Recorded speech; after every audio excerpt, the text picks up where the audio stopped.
All right, we're going to try this again. There we go. Good afternoon. I call this meeting to order. Welcome to the first meeting of the committee to conduct an interim study concerning the use of the name, image, and likeness of a student athlete. Thanks to everyone who is attending here in person and in Carson City, and for those who are joining us online.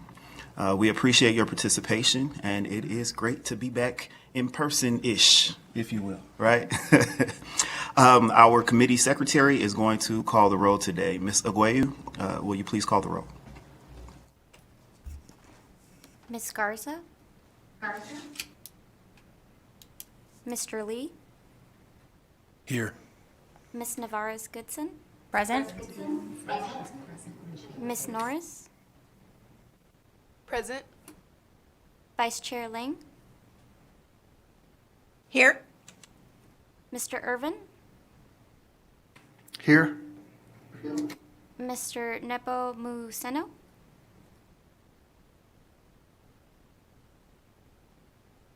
And Chair Miller? I am here, and please mark any members that present when they arrive. All right, we have a quorum, and so we will begin. Before we get started, I'd like to go over some housekeeping, then we'll move into committee introductions. First, please set your electronic devices to silent. For those in person and on Zoom, please keep your microphones off or mute yourselves unless you are speaking. When members are present, please speak. Or when members and presenters speak, please turn on the microphone or unmute yourself and identify yourself for the record. First and last name each time you speak. For members attending via Zoom, please keep your video turned on during the meeting to ensure we have a quorum. For presenters and others attending in person, please be sure to sign in at the table near the entrance at each location. Even if you do not plan to testify, we'd like to keep a record of who's in the room. Meeting materials can be accessed on the committee's webpage located on the Nevada Legislature's website. And anyone who would like to receive electronic notification of and access to the committee's agendas, minutes, and final report can do so by signing up on the legislature's website. There will be a public comment period at the beginning and the end of the meeting. The public comment is limited to 3 minutes per speaker. We may, depending on how we're rolling and moving and grooving, we may take a quick 10-minute break about halfway through the meeting. We'll just see how we're progressing. Finally, I expect courtesy and respect in our interactions with other members and all presenters, even if we do not agree. With that, let's get started with our introductions of our members and staff. I am Assemblyman C.H. Miller. I represent Assembly District 7 in Southern Nevada. My district runs right along the borders of Las Vegas and North Las Vegas. I'm serving in my freshman term, and this is my first time serving as a chair within the legislative structure. So please, you guys, go easy on me. I had to find my button. You think I know where my button was after a whole session, but I had to find it again. So with that, I'd like to now have my committee members to take a minute to introduce themselves and describe their interest in serving on the committee. I will start with our vice chair. Good afternoon. I'm Vice Chair Lang. I am the state senator for District 7, which in geographically is on the east side of Maryland Parkway across from UNLV. And it runs all the way east out to the Wash. I'm excited to be on this committee. I think this is something that's needed to happen for a long time. I'm a former collegiate athlete and PE teacher, and let's get to work.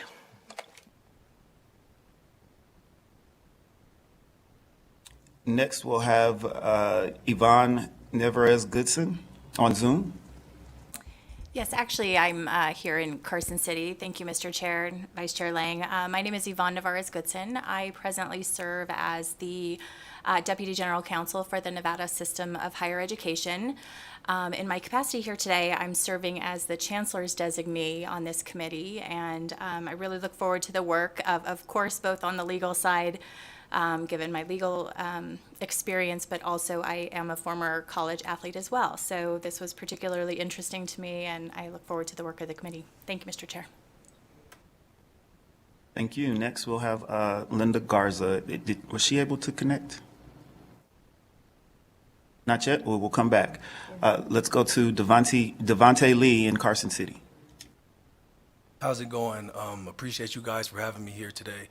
I'm currently the running back at the University of Nevada, Reno, and I will be serving as firsthand just on my knowledge of NLI and how it affects its athletes and just what we went through the first year and things that we can improve and things that we like about the NLI. So thank you. Next, we will have Caitlin Norris in Carson City. Hello, my name is Caitlin Norris. I'm really excited to be here.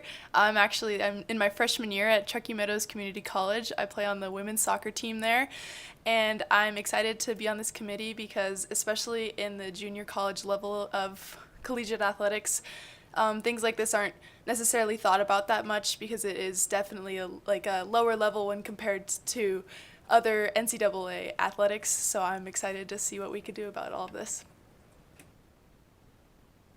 Thank you. And then Dexter Irvine here in Las Vegas. Thank you, Chair. I'm Dexter Irvine. I'm the Athletic Director and Director of Recreation at the College of Southern Nevada. I've been there 9 years now. We have a vibrant 10 program, athletic program there at the College of Southern Nevada. We are excited about the growth. Certainly, this is a new and a challenging area for many of us and the evolution of athletics. And so it has far-reaching effects, obviously, from high school kids all the way up through the Division I. So we're excited to be part of continued operation to help evaluate this. Thank you. Thank you. And then next we have Eric, and I am going to mispronounce your last name, so I'm not going to try and ask you to put it on the record for us. I appreciate that. Thank you, Chair. That is pronounced Nepomuceno. I am the Deputy Athletics Director and Chief Operating Officer for UNLV, and I oversee the student-athlete NIL programming. I feel very fortunate to be a part of this committee, and I'm excited to do the work as an on-campus practitioner. This is something that I deal with day to day, so again, excited to be a part of this group.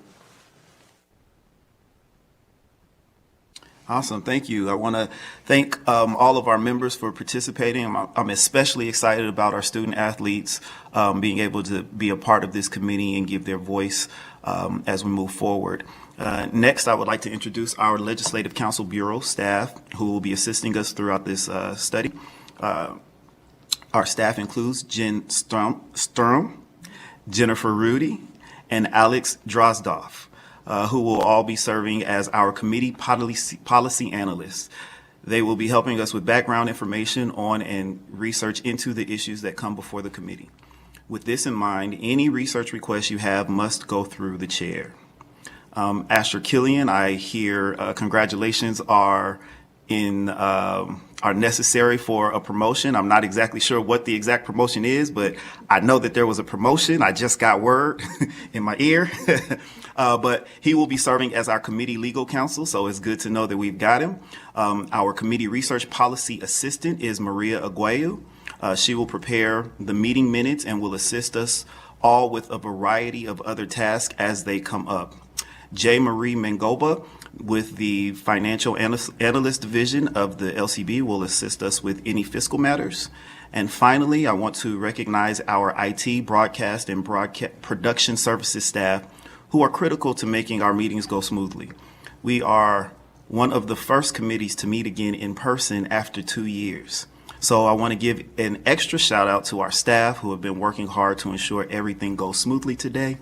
And I also appreciate everyone's flexibility as we transition back to, again, an in-person-ish meeting.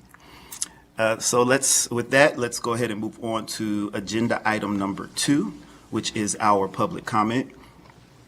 Our next agenda item is public comment. So public comment may be provided in several different ways, all of which are listed on the agenda. You may provide public comment by 1, testifying in person. here in Las Vegas or in Carson City by calling 669-900-6833, then entering meeting ID 835-2060-2060 and pressing pound.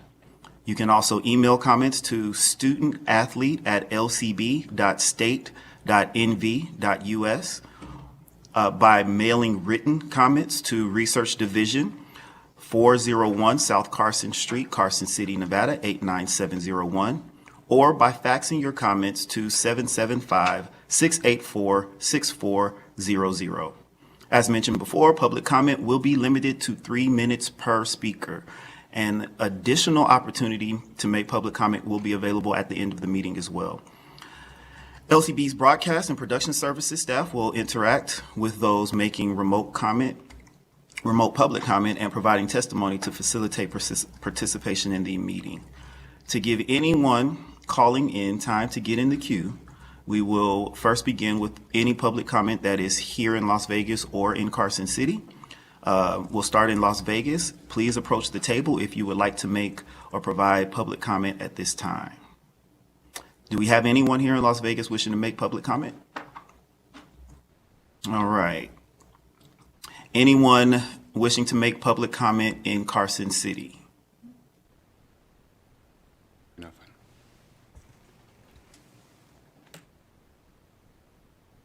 Go ahead. Yes, Chair, thank you for the opportunity. My name is Doug Newth, for the record. I'm the Director of Athletics at the University of Nevada, Reno. In addition to Devontae Lee, who you met earlier today, I want to offer my support for this committee as well. You have the subject matter expert in my colleague, Deputy AD at UNLV, Eric. He is by far the most well-versed person in the state of Nevada on NIL and everything else we're doing. I may play second fiddle to Eric in that role, but I also do sit on some national committees, which I think I can help this group and this committee in a lot of ways. I sit on the NCAA's Division I Council, which sets a lot of policy for NCAA Division I athletics. I have access to a lot of folks through that committee that can offer more support to this committee, provide more background information, speak to this committee. Whatever you need, I'm here at your service to help. I will be at all the meetings, even though I'm not on the committee. I'll be here to support Devontae, Coach Garza, and anyone else that's on the committee. I'm here for you. Please do not hesitate to call, email me, text me, whatever you need, I'm here for you, and I just want to state that for the record. Thank you, Chair.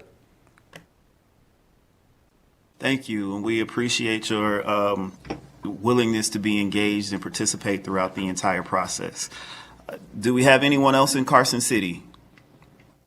All right, seeing none, we will go to BPS and check for callers. Do we have any callers that want to make public comment? Thank you, Chair. To participate in public comment, please press the raise hand in your Zoom window or *9 on your phone to take your place in the queue.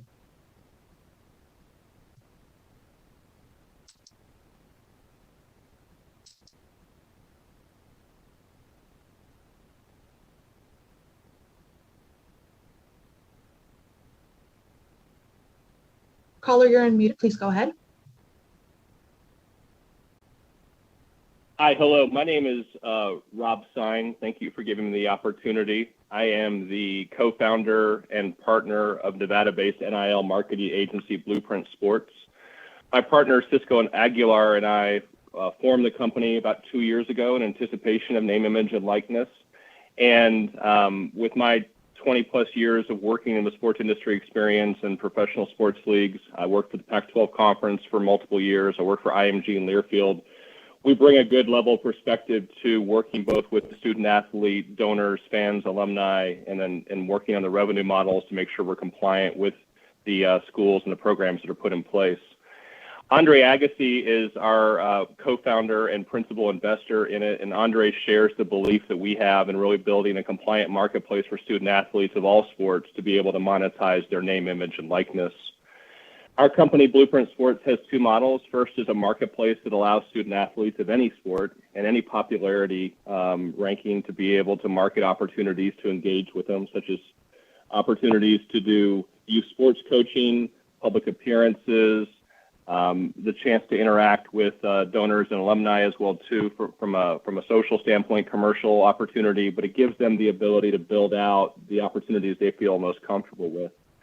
The second, and one of the ones that has become the most popular recently, is that we power fan and alumni collectives around athletic departments and student athletes at a particular university. We've seen this grow in popularity across the country. As I mentioned, when we first started, we were working with UNLV student athletes, particularly in the men's basketball team, and we saw that the approach and the passion and the fan base around the programs grew, and so the collective ideas have become most popular. The collective is really an idea where you get multiple alumni, fans, donors, supporters of the institution together that want to be able to empower and bring together opportunities financially for these student athletes, both from compensation-wise and then also from the standpoint of giving them the ability to have opportunities in the community to find good places to eat, things like that. We currently work with over 10 universities and colleges to power their programs, including UNLV. We will be launching around the University of Nevada at Reno, Gonzaga University, University of Tennessee, and the University of Arizona. And as two of your earlier speakers, including Eric on your committee and Doug Newth at UNR, we've been in close contact to make sure that we understand what's important on the campus side to be able to produce the results for the student athletes. We believe NIL provides parity for both men's and women's sports and is becoming an essential piece for the future of college athletics when it's done in a supportive and compliant manner. We believe that those are two very important pieces that we pride ourselves on bringing to all the equations when we work with student athletes. NIL goes way beyond those student athletes that may play football or basketball. It extends to all sports because every student athlete has a marketplace and there is somebody who's excited to work with them. These athletes put in countless hours and years of hard work to become college athletes at any level of any sport. There is somebody else that wants to be in their shoes, that wants to learn from them, that wants to understand. So again, we believe that while there are commercial opportunities that are exceeding for some student athletes of certain sports or success or notoriety, youth sports coaching, for example, if permitted, allows every inspiring college athlete to interact with somebody who has that same goal. We believe this is a really good opportunity and look forward to continuing to support not only University of Nevada, Reno, and UNLV, but other institutions and athletic departments across the country. Thank you. Thank you very much for being engaged and being a part of this process. Do we have anyone else for public comment? Chair, the public line is open and working, but there are no more callers at this time. Okay, perfect. Now we'll move on to agenda item 3, which is a discussion on the exegesis of AB 254 and the student athlete perspective. Together with Speaker Frierson, Karina Armstrong and Sebastian Ross gave testimony on AB 254 during the 2021 session about their experiences as student athletes. I have invited them here to present their comments because I think it gives this committee a foundational understanding, especially from that perspective, on the necessity of this study and why this issue is important for us to review. We will do that, and then we will move into our committee's duties and responsibilities. But to set the tone, I would like to have them go first. So let's, Mr. Armstrong, if you would like to begin. I'm sorry. Ms. Good Armstrong. morning, or I guess My it's good apologies. afternoon. Good afternoon, Karina Armstrong for the record. First, I just want to thank you for allowing Sebastian and I to present today. As I stated before, my name is Karina Armstrong, and I'm a recent graduate from Boyd School of Law, which is still really crazy. I just graduated in December. So Sebastian and I first started this journey with just a competition at our school. And as the athletes and born and raised in Nevada, this bill and new law was really important to both of us. A little background on myself. I was born in Vegas and raised in Reno. I was a collegiate athlete in track and field at Boise State University, which is part of the Mountain West Conference, which is what UNR and UNLV are a part of. My 5th year, I transferred to the University of Miami, Florida, and was in the ACC for track and field. Being a collegiate athlete gave me the firsthand knowledge and experience at what limitations student athletes had when it came to earning money for their name, image, and likeness. I think it's really important to look at that many people continue to look at laws passed for NIL as ones that only benefit the so-called big sports, such as football or men's basketball, even women's basketball. However, NIL was and is important to me because it benefits and helps the so-called smaller sports, such as gymnastics, track and field, swim and dive, golf, baseball, softball. When I was competing before NIL, athletes were limited on what they could do, such as I had many fellow teammates and friends who sent a lot of their money and their stipend back home to help with things that they needed, their family needed help with. Athletes couldn't get paid for giving lessons to younger kids. And after being done with college athletics, there was no support for physical issues that may arise from competing, such as knee issues, back issues, and even some mental health issues. Yes, NIL does allow some athletes to make significant money and with endorsements, sponsorships, etc. But it also opens the door to allow athletes who may peak in college and not have the chance to go further in the professional aspect of their sport to gain money in other parts of their collegiate career. I want to end this by displaying some of the good that has come from NIL. Not strictly large sponsorships to individual top athletes. So recently, the BYU football team, Built Bar, has sponsored $1,000 to all football players, and also provided a full ride and full tuition scholarship to all walk-on players.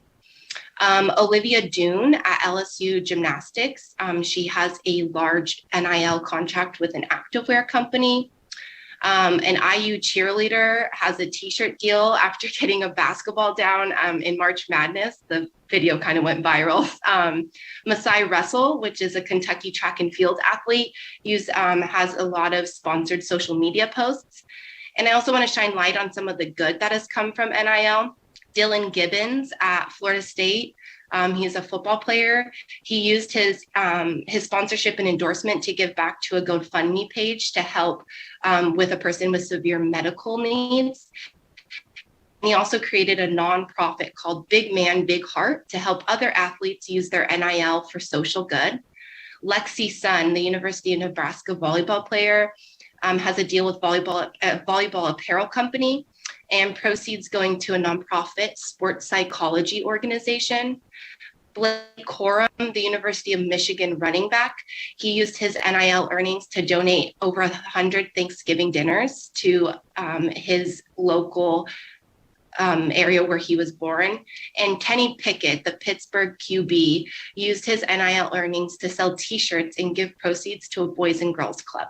So although it cannot be said that all student athletes are giving back with their NIL earnings, the sky is definitely the limit, and the above examples show that. I just wanted to shine light on a recent article that I saw from the Arizona State's Associate Athletic Director, Marcus Williams.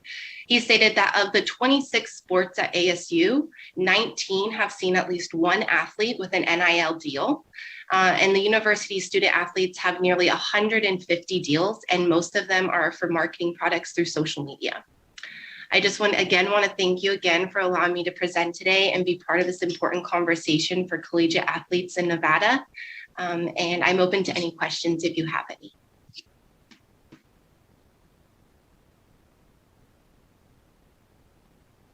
Thank you, Ms. Armstrong.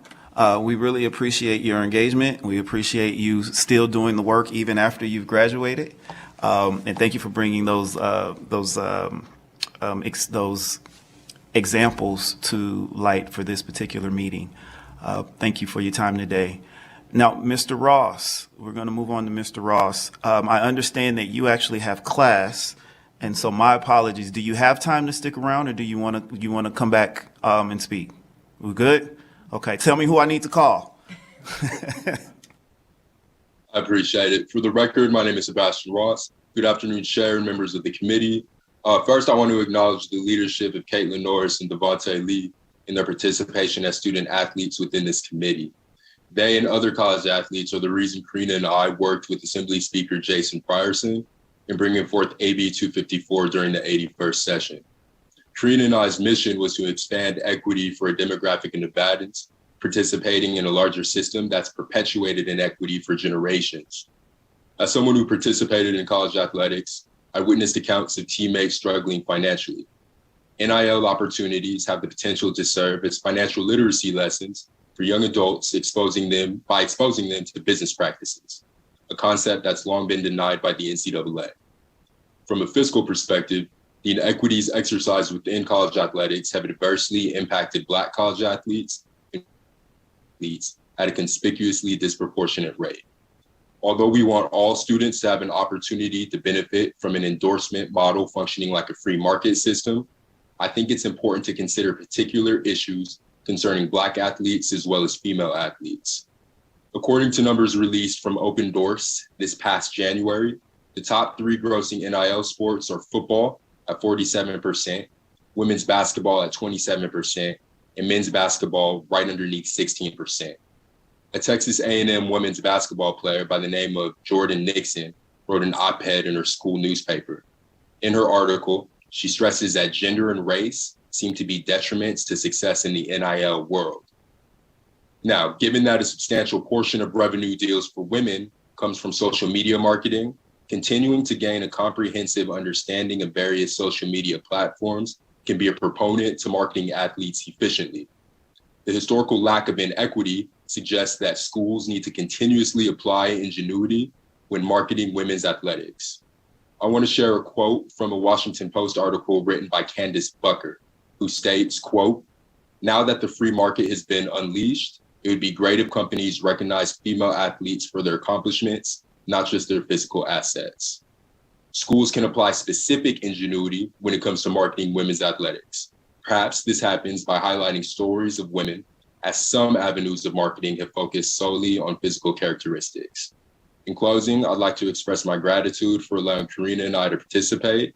Thank you for your time, and if you have any questions, I can stick around, but I'm going to have to tell my professor, so I'm open to any questions.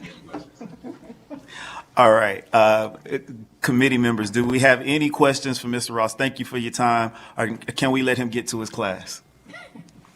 We're good? We're good in Carson? All right. Thank you, Mr. Ross. You did a great job today. Go be great. All right. I just want to thank both Ms. Armstrong and Mr. Ross for their time today and for being able to hop on and just kind of set the tone of what we're looking at and why we are exploring this topic and how important it is. Next, we'll move on to agenda item 4. And we will, which is a presentation by our Legislative Council Bureau staff on the committee's duties and responsibilities. Ms. Sturm and Ms. Drozdoff, please proceed when you're ready.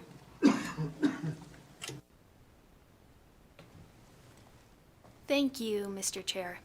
For the record, I'm Alex Drozdoff, Committee Policy Analyst with the Research Division of the Legislative Council Bureau. And I'm joined by my colleague, Jen Sturm, who is in Las Vegas for this presentation.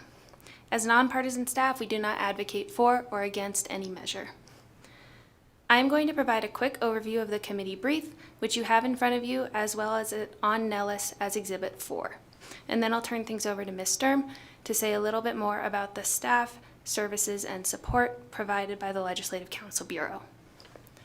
The 2021 legislature passed Assembly Bill 254, which required the Joint Interim Standing Committee on Education to appoint a committee to conduct an interim study concerning collegiate bylaws and state and federal laws relating to compensating student athletes for the use of their name, image, and likeness. At its January 20th meeting earlier this year, the Committee on Education appointed the committee members and the chair and vice chair of this committee. During its meetings this interim, This study committee will endeavor to hear from a variety of stakeholders, both local and national, about name, image, and likeness issues. At its final meeting, this committee will discuss the results of this study, including any recommendations to bring forward to the Committee on Education for its review. With that, I'll turn things over to Ms. Sturm. Thank you, Ms. Drozdoff. Jen Sturm, Committee Policy Analyst for the record. As many of you know, there are a lot of acronyms in education, especially particularly with regard to athletics. So we've also included on page 3 of the committee brief a list of frequently used acronyms that you might see on this committee. There are several Legislative Council Bureau staff working on this committee, and Chair Miller mentioned all of us who are helping support the work of the committee, including research, legal, fiscal, and broadcast and production staff. And again, as nonpartisan LCB staff, we do not advocate for or against any proposal. If you have any questions on any issue related to matters before the committee, please don't hesitate to reach out. As a reminder, questions must be directed through the chair. We've also provided our contact information on page 4 of the exhibit. And with that, Mr. Chair, we're happy to answer any questions. Thank you very much. My most nervous moments of this meeting is you sitting over there and not right here. So if we have any questions, let's get those out quickly so she can get back over here. So I'll have my comfort blanket. Are we good? Any questions in Carson? No? All right. Thank you so much for the presentation and for your time. All right. Now, they are correct. There are a lot of acronyms, and so this is very helpful, particularly for people like myself who are not well versed in all of the college sports and just different athletic acronyms that are out there. So I really appreciate it. Thank you all. All right, moving right along, we're going to agenda item 5.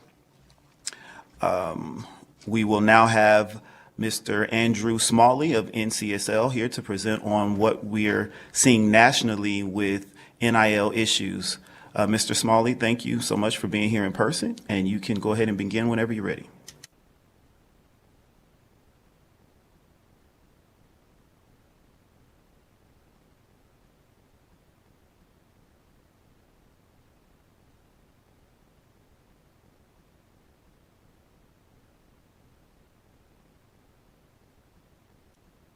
Right. Thank you, Mr. Chairman, and thank you to the committee. Andrew Smalley from the National Conference of State Legislatures, for the record. I work out of our Denver office on our post-secondary education team, so we've been covering all national legislation around name, image, and likeness over the past couple years now, so I'm excited to be with you all today.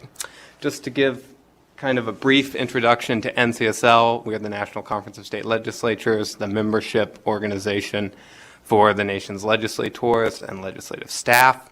We promote policy innovation, create opportunities for lawmakers to come together and talk about the issues facing their states. And we do also provide a strong, cohesive voice for legislators at the federal level. So we provide services including policy research, communication, meetings, and of course our state voice in DC. We host a lot of meetings. You might be familiar with our legislative summit. This year it's going to be in Denver. I have to put in a quick plug for that. But we also host about 100 specific policy-focused meetings across the country on all sorts of topics, ranging from education, criminal justice, transportation.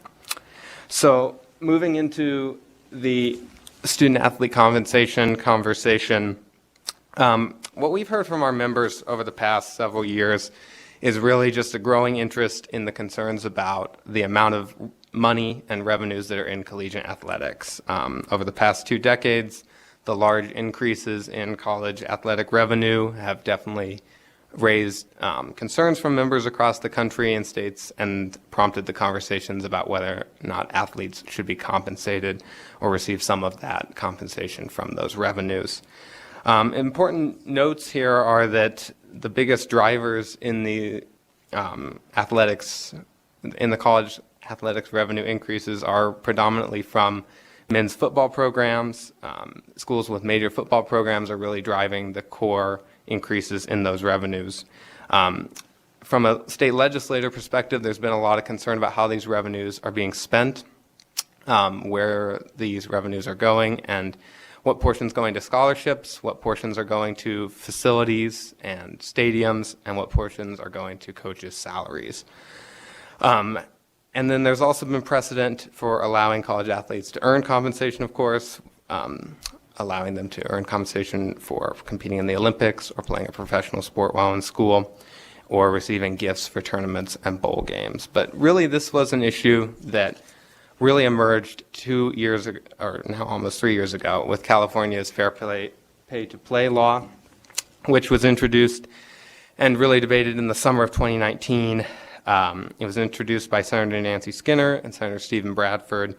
It passed both chambers in California unanimously, despite opposition from the California State University system and private higher education institutions like USC, Stanford, and the Ncaa. So it was signed into law in September 2019, originally set to take effect in 2023. And then that was really the start of us following this as sort of a major issue across the country with our members. Real quick, just kind of going over some of the key provisions of the California Fair Pay to Play Act. Really the key main element is prohibiting both higher education institutions and intercollegiate athletic organizations from upholding rules or regulations that limit athletes from earning compensation for their name, image, and likeness. Also prohibited organizations from preventing institutions from participating in athletic competitions if they allowed athletes to earn NIL compensation. We'll go into some of the more common provisions that were in the California law and laws across the country, but things like scholarships and financial aid do not count as compensation, allowing student athletes to obtain agents, and creating a working group to evaluate compensation models was also part of the original California bill. So after the California law was enacted, we saw a pretty swift movement across the country on this issue. Some of that was disrupted by the early pandemic outbreak in early 2020 and the disruption that legislatures experienced. But really over the past two sessions, we've seen bills introduced in 40 states and 28 states have enacted measures either through executive order or passed legislation. So one of these states that passed legislation via executive order just recently signed into law, that's Kentucky. But we really saw a flurry of activity around this last summer in the lead up to the July 1, 2021 deadline. Several states moved the effective date of their legislation to that July 1st deadline, earlier than California's, which had been 2023.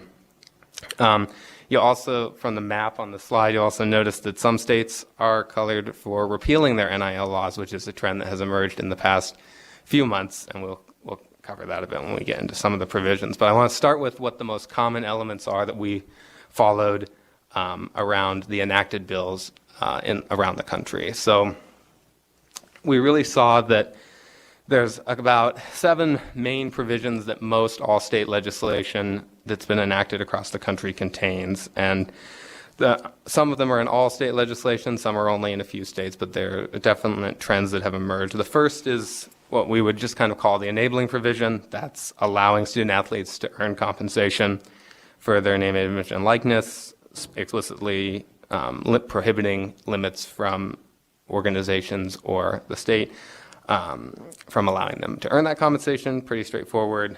The second straightforward element that is present in all state legislation is that NIL compensation cannot impact financial aid or scholarships in terms of eligibility or amount. And then the third provision that is in most state legislation is specific references to allow students to obtain legal representation in the form of athletic agents. All but 2 states have this in their enacted NIL statutes. Then there's a few provisions that most states have, but not all. And that's, the first is exemptions or institutional limitations. So these are allowing institutions to limit ways student athletes can earn NIL compensation. Some statutes have very specific carve-outs that say we don't want students to earn compensation from promoting products like firearms or gambling or adult entertainment, controlled substances, things like that. Others just leave it up to the institution to stop NIL compensation activities from anything that doesn't align with their institutional values. So we've seen most states have that as part of their legislation. There's also the majority of states require student athletes to disclose their NIL activities to their institution. Some statutes and legislation have very specific timelines and outline that process very clearly. Others leave it up almost entirely to the institution on how that is done. Then there's a few of the less common provisions that we've seen across the country, and that's, we know of about a half dozen states where athletes who are earning NIL compensation should or are required to receive additional education in terms of money management training, financial literacy, or life skills workshops. That's about half dozen states that have those provisions. And then there's a few states, about a handful, that have added specific language to clarify explicitly that student athletes are not to be considered employees of the state or the institution or an athletic conference. I should also note that these are the provisions mainly from enacted bills. We've also followed several dozen bills around the country that really propose totally different strategies related to not just name, image, and likeness, but also student athlete compensation more broadly. There's proposals all across the country. There's one in South Carolina that would create a student athlete trust fund that would provide stipends to students after they graduate. There's bills, including in New York, that would define students as employees and give them collective bargaining rights. None of these measures have passed, but they have been introduced in several states around the country. And there's definitely overlap between those approaches and the more broad federal proposals that we'll talk about in a bit here. So on the recent state development in this past session, we know one state, Kentucky, has passed an NIL bill this year. They already had NIL provisions from a prior executive order. But there's also been conversations this year about repeal. So several states have considered repealing the statutes that they passed in the last session because they're concerned about that their statutes are too restrictive, more restrictive than the NCAA's interim guidance on this.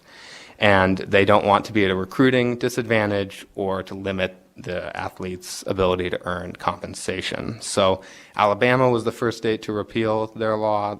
We know 3 other states. I think the slide says 2 because there's actually been one in the past week. South Carolina has joined them. So in considering repeal, this kind of extends to a broader conversation that we've heard about from our members of making sure that these statutes are allowing student athletes to be competitive and they don't want to be at a recruiting disadvantage. And there's groups like the National College Players Association that have tried to go through and review state statutes and look at how competitive each state's approach is and score them and rate them. And I'm happy to pass along that link. For reference, Nevada scored a 71% in their report recently, and higher score is a more athlete-friendly approach. I think the top score was New Mexico with a 90, and the least athlete-friendly was Mississippi with a 43. So there is quite a bit of variation in terms of how athlete-friendly some of these statutes can be across the country. We also know there's some early data emerging about what athletes are earning from these transactions, and confirm some of the larger trends that we've followed. Earlier in the presentation, men's football is the top sport for NIL by a wide margin, and men's sports in general are receiving the majority of NIL dollars. Just a brief federal update. Over the past 2 years, there have been several bipartisan federal proposals related to student athlete compensation. 2 of these are really far beyond the scope of just name, image, and likeness. The first is the College Athletes Bill of Rights. That's Senator Booker's bill, which is very broad in that it would address everything from student athlete compensation to revenue sharing to health care, medical expense coverage, scholarships. The second is the College Athlete Right to Organize legislation, which would amend the National Labor Relations Act to give student athletes the status as employees and collective bargaining rights. There are about 5 other notable but less broad bills that would address just name, image, and likeness compensation. Our broad sense here is that this is an area of bipartisan interest on the Hill. There's been a lot of interest from staff and committee meetings on this, but there are a lot of other federal priorities at the moment, and it is an election year, so we would not anticipate it being especially likely, but we wouldn't consider it unlikely either. On the federal piece of this, my colleague Trace York works in our DC office, and he has regularly been meeting with the committee staffs regarding this topic, and his contact info is on the slide, and he'd be happy to reach out or perhaps even attend one of these meetings in the future if you had more questions about the federal side of this, because he's definitely been very engaged with the conversations that we've been having with the folks on the Hill about this. So that's kind of an overview of the name, image, and likeness issues that we've been following at NCSL. I'll put one last plug for our legislative summit in Denver this summer. We're going to have legislators and staff from across the country there. We'll be discussing all sorts of topics, including potentially this topic as it continues to evolve. And just also mention NCSL is really here to serve legislators and legislative staff, and we want you to be able to access our resources, and we want the resources to be relevant to what you're working on in the states. And I know several of the members on this committee are not legislators or legislative staff, but we also do a lot of, particularly in my role in the post-secondary education team, we also do a lot of work with institutions, and we're always interested to hear about best practices and challenges that higher education institutions are facing across the country. We have a lot of resources related to, we track basically all legislation that impacts higher education institutions across the country. We do a lot of work on student loan debt, and of course we've done work on student athlete compensation. So I just wanted to share those resources and flag that we are definitely open to questions from anyone, but particularly legislators and legislative staff. So with that, I'll conclude my remarks and happy to answer any questions that anyone has. Perfect. Thank you, Mr. Smalley. We appreciate the information. It was pretty informative. We're going to go ahead and open it up for questions with the committee. I want to remind everyone to state your first and last name for the record each time that you speak. And I just have one quick question. The ranking of states as athlete friendly versus not, what was that report again? The organization is the National College Players Association. Okay. I can definitely share the link with Jen and we can get it passed along to you. Perfect. And okay, and that's good for me for now. Thank you. Sure. Next, we will take it over to Vice Chair Senator Lang for her question. Hi, Senator Lang for the record. Thanks for being here today. I have a question about recruiting because recruiting is so important to the programs and their fundraising efforts. In your research, have you found that there's a difference between the kinds of legislation or practices that are put into practice at a state has affected recruiting either in a negative or a positive way?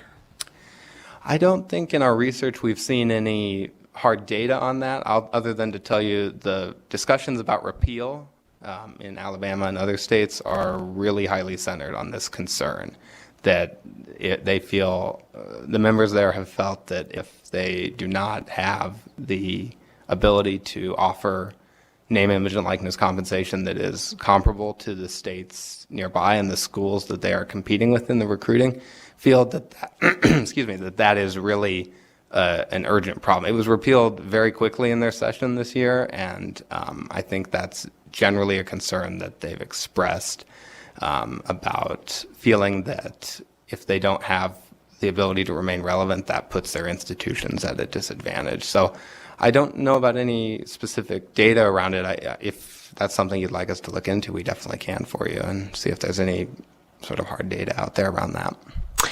I think that would be great, Chair, if that's something you're interested in, get some of that research. Because I can see this, when you look at the states that have approved legislation, it's kind of the smile around the bottom of the United States with a few places. And so it kind of is happening there. But I think when you look at the Tier 1 NC2A schools and the kinds of recruiting that they do, it's so highly competitive. And I just think that information would be helpful as we consider what we want to do here in Nevada. Sure. Thank you. Thank you for your question. Thank you for the answer. And yes, for staff, let's follow up with Mr. Smalley here and grabbing that research that Senator Lang has requested. Okay. Next, we are going to go to Mr. Irvine. Thank you, Chair. Dexter Irvine. Again, thank you for being here as well. I noticed that in the California bill, there was a specific section there on the study for community colleges. They have a large community college system there, obviously, and in the Ncaa, which we are part of, it's a little bit of apples and oranges, it seems like here. In Nevada, our community college systems are very, very new in terms of athletics and how we deal with athletics. And so I'm curious as to if anything's come out of that committee in California, and then what the trend would be in community colleges, because we will tend to be behind, so to speak, in our catching up of all these, just because of our structure sometimes and our type of athlete that we get. And so I'm not opposed to the legislation. I'm just concerned that we pass this thing that's big, broad, which we do a lot, that covers the Division I schools. I have a background in Division II schools as well, and so the smaller colleges tend to be affected either disproportionately to this whole thing because it's such a broad scope that sometimes we miss out. Thank you. Right. This is Andrew Smalley again for the record. I think your concerns about the impact of this on community colleges is definitely something that we've followed throughout the legislative tracking of this. That is something that gets brought up consistently. In regards to the California provision, I actually don't know that off the top of my head, because what happened in California is they actually passed subsequent legislation to move their date up, the effective date of their legislation up. So in part of that, they may have changed the structure of that committee. I'm happy to look into that and see what came of that and what they decided around that. All right, thank you. You good, Mr. Irvin? All right, perfect. We're going to move over to Mr. Eric. I'll just call you Mr. Eric. That is perfectly fine. Thank you, Chair. For the record, Mr. Eric Nepomuceno. Mr. Smalley, thank you for this information. I certainly appreciate this concise synopsis. I think you did a really good job of making this easy to digest for myself, and I'm a practitioner of this stuff. I do have a question about the trends that you have found within the particular bills. Have you seen anything that outlines potential sanctions or penalties for noncompliance of the actual state legislations? Andrew Smalley again for the record. Are you referring specifically to penalties for student athletes or for the institutions themselves? All of those. All above, yep. I believe there are some, and I can definitely share with the committee, we have a full, it's quite long, sheet that goes through kind of breaking down provisions by state, and so I'm sure there are some in there. I'm not sure of which states off the top of my head, but I can definitely send that along to Jen, and we can flag any of the states that have those. Thank you.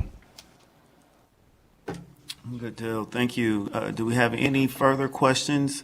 Anyone in Carson? We're good to go. Mr. Lee, looks like. Devontae Lee for the record. I just wanted to know what is some of the problems that the lower level divisions face? Because I'm in Division I, so I don't really have insight on the problems that y'all are talking about and the things that's being left. I believe he said that they are being left out of. I just want to know, like, what are some problems and stuff that the lower level divisions are facing? Andrew Smalley again for the record. I might defer to to Mr. Irvin, but from a legislative perspective, I think the concern has always been that opening this floodgate will really disproportionately provide a lot of compensation for athletes in a small number of sports at the top, particularly men's football, and will then take away revenue from the other potential revenue from other sports that may not receive as much attention, media coverage, and press. I think that's always been the concern from legislators is how do we create NIL compensation in a way that is equitable across sports, across gender, and across institutions. That's generally what we've heard from members. Mr. Irvin, do you have anything you'd like to add to that? Or? Well, I really appreciate the question, and certainly not the purview of the committee to spend a ton of time on junior college athletics or small college athletics, but the structures are really a lot different. We built athletics in Nevada based on, again, our two flagship institutions, and that's wonderful. But we've tried to then fit community college and junior college athletics into that kind of mold. From our contracts, I have a 30-page contract. Doug's nice contract looks the same, with a lot less zeros on my salary than what he has, and that's not a bad thing for anybody, other than we just really haven't made those adjustments for community college because they're so new, and so that I hesitate to things like, for example, if it ever comes to legislation that would make community college athletes employees. That would be very, very difficult for most community colleges to deal with for a whole myriad of reasons, from just the personnel to make that function, to the dollars, the scholarships that we have are very limited, most of us. And so there's a myriad of things in there. But I really do appreciate the question, because I think there is a great divide there. And there's some things that we can do well together. There's other things that we have to maybe say, there might need to be a separate, I don't know if legislation is the right word, or provisions that would be in there that could be effective for community college and junior college athletics. All right, thank you. I think it was a good question from Mr. Lee, because it provided a lot of insight for all of us to understand the differences in some of those challenges. I know I needed to know more about them, so thank you. Do we have any other questions from any other committee members? Okay, I just have one last question, and it may require to get back with us, but I'm curious to know, we talked about, you mentioned social media, and he mentioned some of the things with the press, and just I'm curious how an athlete's social media following prior to maybe an NIL deal offer plays into the picture versus those who are not getting the same offers. Is it, based on the standing that they have already sometimes, or is it things that are happening, in the game that's really driving these NIL deals? Is it performance-based? How, so if there's some additional insight that you all can provide for that, moving forward, I'd really appreciate it. Thank you.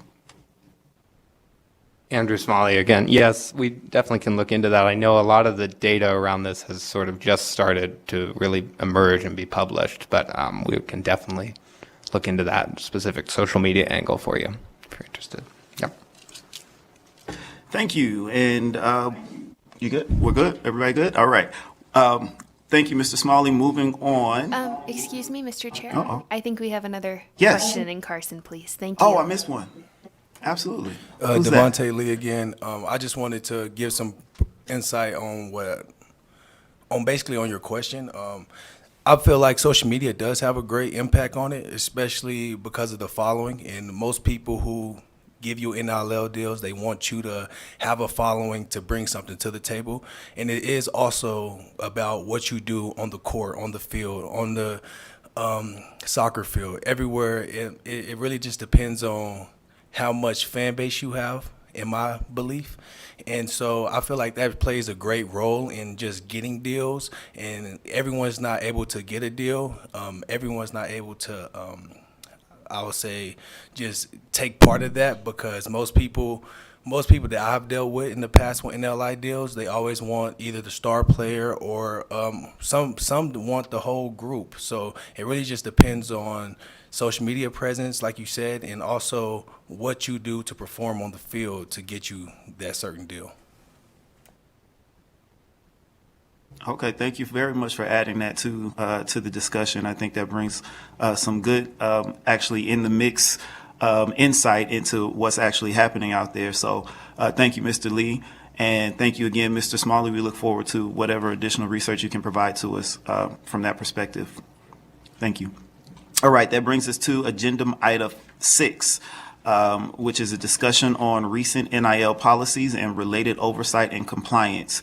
We've got Scott Beerby and Don Booth.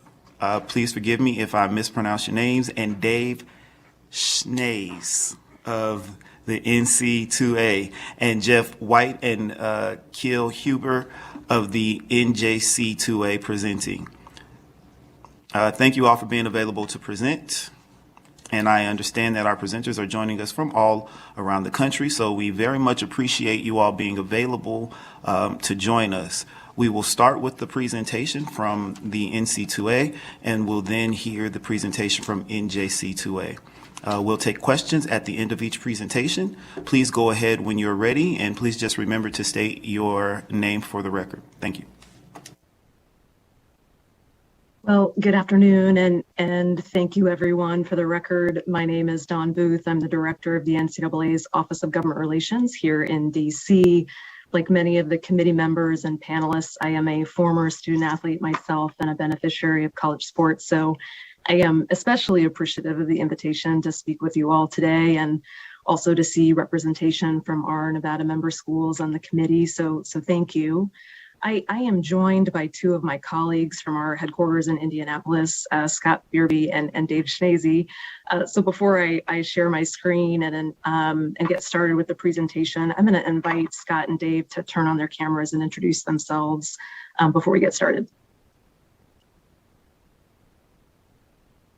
Sure. Thanks, Dawn. This is Scott Beerby. I'm the general counsel at the NCAA located in Indianapolis.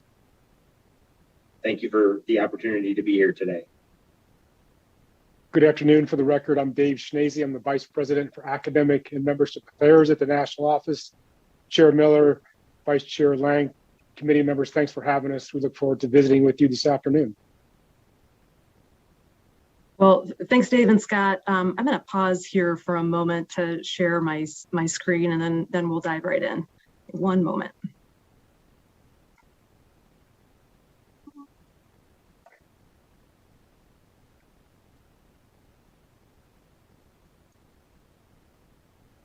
Everyone able to see our screen okay? Okay. Then I will go ahead and get started. Well, again, I want to thank Chair Miller, Vice Chair Lang, and the committee for the opportunity to speak with you all today. For the presentation, I thought I would start by providing a little bit of background about the NCAA, both as an organization and also a member association. Dave is going to walk through some of the historical context of how the association and our member schools have kind of studied and addressed the issue of NIL. And then he'll actually walk through the specific policies and rules that our membership has adopted that apply to NIL. And then Scott will talk through kind of the opportunities, benefits, and challenges that we're seeing nationally as a result of these new policies. And certainly glad to take any questions from folks as we go along. So I will go ahead and move right in. First, I thought it would be helpful to share a little bit of background about the NCAA, as I think understanding the association's organization and governance structure is certainly important to understanding its NIL policies. As I suspect many, if not most of you know, the NCAA is a member-led organization, not unlike some of the other organizations who presented today. Our membership adopts and develops rules through a representative system, not unlike many state legislatures.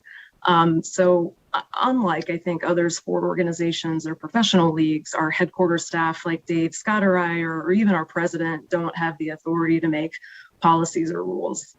We have a membership that governs each of our 3 divisions, and they set association or divisional policy. And we have an extremely diverse membership. We have 1,100 schools or so across the country with vastly different resources and geographies and enrollments that serve about 500,000 student athletes each year. And our schools, like those represented today, provide an extraordinary amount of scholarship funding to student athletes. It's about $3.5 billion each year in athletic scholarships. There is sometimes confusion about the association's financial structure. So I do think it's worth taking an opportunity to note that the primary source of our revenue generated for the NCAA is through TV and marketing rights for the Division I men's basketball championship. The overwhelming majority of this is redistributed back to support our membership. And importantly, the association doesn't receive any revenue from the FBS college football playoffs or bowl games. Those revenues are primarily distributed to FBS conferences. So, I think before Dave talks a little bit more specifically about NIL, I do think it's worth sharing that NIL is one of the many legislative reforms that our membership has undertaken over the last several years. Today's NCAA looks pretty significantly different than it did even 5 years ago. Student athletes can, of course, now benefit from their NIL. They can hold employment, they have scholarship protections and transfer flexibility. So the membership certainly continues to kind of shift and evolve their policy priorities. So I'm going to pause there, and I'm going to turn it over to Dave to talk through kind of the policy timeline on this specific issue of NIL. Thanks, Don. Again, for the record, Dave Schnase with the National Office. I'm going to take you quickly through the timeline, but I want to spend most of my time, if you don't mind, I hope you don't mind, on the policy itself, because I think that's where your interest may be.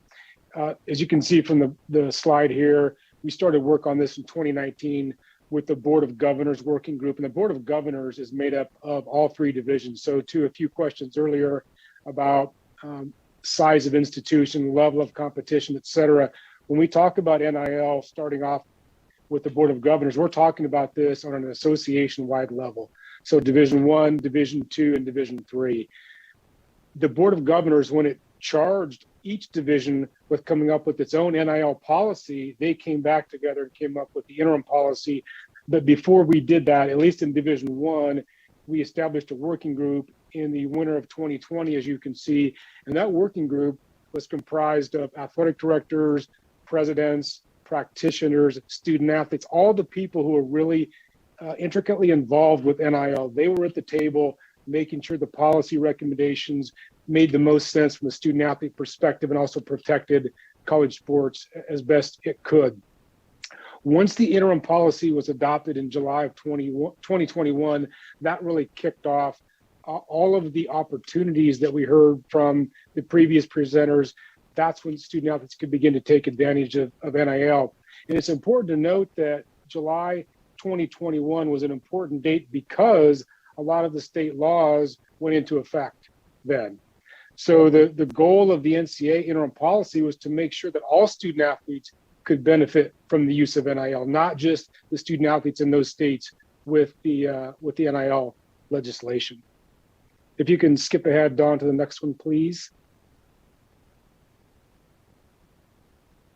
And so there's a lot of words on this page. I'll acknowledge that, but let me just say a few things that I think are important to highlight. Number one, we're talking about all of the NCAA rules that related to NIL previously being suspended so student athletes in all states could take advantage of these opportunities. That's the main thing. That's the main takeaway I want you to have with the middle section of all of those words. In addition to that, as many states did, the NCAA interim policy now allows for student athletes to hire professional service providers like agents to help with NIL opportunities. And so we're seeing a lot of that now. Two more important points. Number one, the NCAA will continue or is continuing its normal enforcement action as it relates to malfeasance. So all of the rules and the rest of our, bylaws, those remain in effect. The only bylaws that are suspended are the NIL bylaws. That means if there's any other bylaw that's implicated here, those will be enforced by our enforcement staff. And because this is a membership organization, like Dawn said, the schools themselves enforcing against their peers. And then finally, it's important to note that the Ncaa does not interpret state law. So when schools call us and ask us if a particular activity is permissible, we encourage them to go back to their state laws, go back to the folks who adopted those laws to make sure what they're trying to do is consistent with the state action. Next slide, please, Dawn. As I said, all of the other bylaws remain in place. So I'm going to touch on a few of the bylaws that are specific to the interim policy, and then also mention some of the bylaws that remain in place that are impacted by or related to the NIL interim policy. Number one, we still have a bylaw that says you cannot have pay for play. And what that means in the context of NIL, and this is very narrow and very specific, but what it means, and I can best share an example, I think, to illustrate this, it means that you can't pay a student athlete based on the number of free throws that she makes. You can't pay a student athlete based on the number of touchdown passes he throws or the number of home runs she hits. That's the pay for play that's not permissible under this interim policy. We also have in the interim policy this rule that says you can't have improper recruiting inducements. So that means schools and boosters can't be paying high school students to come to their school. That still remains in place and will enforce those provisions. Now, there's a bunch of other rules that are related to NIL. For example, our employment rules. Those are still in play. And they say things like the work actually has to be performed. So you can't pay a student athlete to do something, and if she doesn't do it, you're still paying her. That would not be permissible. Same thing for quid pro quo. There has to be quid pro quo. So the student athlete has to perform a service for the payment from the NIL provider. We also have rules that surround whether boosters can be involved in the NIL opportunities. At its foundation, boosters can be involved. So just because you're a booster of Nevada Reno doesn't mean that you can't be involved in an NIL activity. But what you can't do is engage with the prospect and promise an NIL agreement if you attend Nevada Reno. That would be impermissible contact by a booster. And then finally, we have financial aid requirements that are still in play. I think it was Karina that said earlier, she mentioned the BYU case, and that's a good example that we are not going to get involved in activities that are consistent with state law as long as they don't obviously violate our rules. So we have to be careful that when we answer questions from our schools, we're doing it with a full set of understanding of the facts before we make those decisions. Next slide, there we go. Okay, so you heard from, I think it was Sebastian, he talked about open doors providing information, or that's where he got a lot of his information. This information is from Open Doors and Influencer, which is another vendor in this space. And I want to be clear that this information is a bit stale. So the numbers you see on the screen are not the important thing. As you can see, these are the first 90 days of the policy, and now we're 8 to 9 months into the policy. So the numbers themselves are not important, but the trends are. So the trends are things that we're focusing on, or at least paying attention to. For example, what are the opportunities for men compared to the opportunities for women? Who's earning this money? Is it a small segment of student athletes? Is everybody involved? As you'll hear from Scott in just a minute, we have found that student athletes in all sports are benefiting from this. Men, women, wrestlers, volleyball participants. In fact, within the first 3 months, volleyball was the #2 sport. Women's volleyball was the #2 sport in total dollars earned. So it's changed a little bit because of some high dollar NIL agreements in women's basketball, for example, and in men's basketball, but we're seeing fluctuations. Now, football remains at the top for the most part, but we're seeing fluctuations among other sports and among student athletes to demonstrate that this is an active environment. It's an organic environment, and people are benefiting from being engaged. And I think that's it for my time. I'll be happy to answer questions when that time comes, but Scott's going to run through some of the benefits and challenges from his perspective. Thanks, Dave, and good afternoon again to everyone. Scott Beerby for the record from the Ncaa National Office. You did hear some very good testimony earlier, and so I'll try not to be repetitive. The fact of the matter is there's a lot of good happening around name, image, and likeness. Student athletes are benefiting, and they're doing it in a variety of ways. The intent of the policy was and is for the regular student and the student athlete to benefit in similar ways. And so the tremendous opportunities of social media, digital platforms, the ability for small business incubators, many of this is fueled by higher ed across the spectrum from community college to graduate school. So it's the idea of NIL being allowed was really to put the student athlete even with the regular student body. And that would be not only highlighting athletics, but also other talents and other interests that can merge and create some very interesting hybrid opportunities as influencers and as entrepreneurs.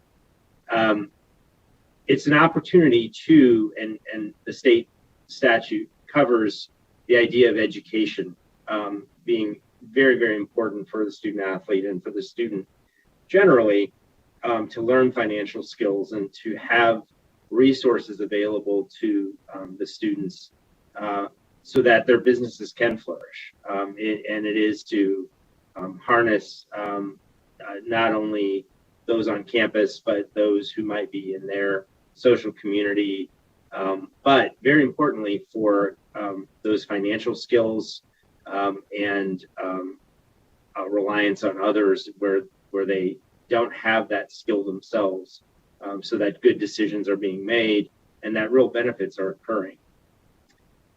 So, Don, if you could advance. Again, you heard many very good comments. Let me just offer at least some perspectives at the student athlete level, the institution level, and at the national level around the present state of name, image, and likeness, and what we think the future state might be for the student athlete, going back to that educational component and the need to surround oneself with professional service providers to help make decisions. What we're going to see in this year where the tax year for 2021 has ended, we saw some significant NIL activity. The tax burden. Our students prepared for the fact that the revenue earned by and large came as contracts, came as revenue that was not taxed on the front end of the transaction. And that is reportable income. And so there are concerns around whether there will be surprise and the inability for students to meet their tax burdens. The impact on financial aid. It is the case for many student athletes on full ride and on cost of attendance. They already are achieving their athletics-based aid, and that may have an impact on other aid available to them. But for other students, the fact that this income is being earned may well have impact on their financial aid being provided by the school based on need, the eligibility for Pell Grants. And again, I think schools are doing a very good job trying to educate their students about these issues, and you have subject matter experts on your panel and in the room who can speak to this better than I can in terms of the efforts being made. I've mentioned the need for quality advisors and how students may go about selecting those advisors and the role that institutions can appropriately play in in directing students to people who are looking out for their interests. And then the final issue that's been raised, including by our Student Athlete Advisory Committee at the national level, the NCAA has a variety of student athlete input coming in through these student athlete advisory committees, and they have seats at the table for our committee discussions around policy. And they've raised the stress, mental health challenges around NIL, the feeling that one may not be keeping up with their teammates on NIL opportunities, ego, self-worth issues, the stresses of time. These are time-consuming activities and may have impact on their ability to engage in academics and the like. So from the student-athlete perspective directly, it is an interest in learning more about what stresses are occurring because of NIL, understanding that there, again, are very many good things happening. At the institution level, these are issues that I know also could be addressed by those in the room and on your panel. But the fact is that the placement of the institution by state law create ethical and contractual and perhaps other legal risks.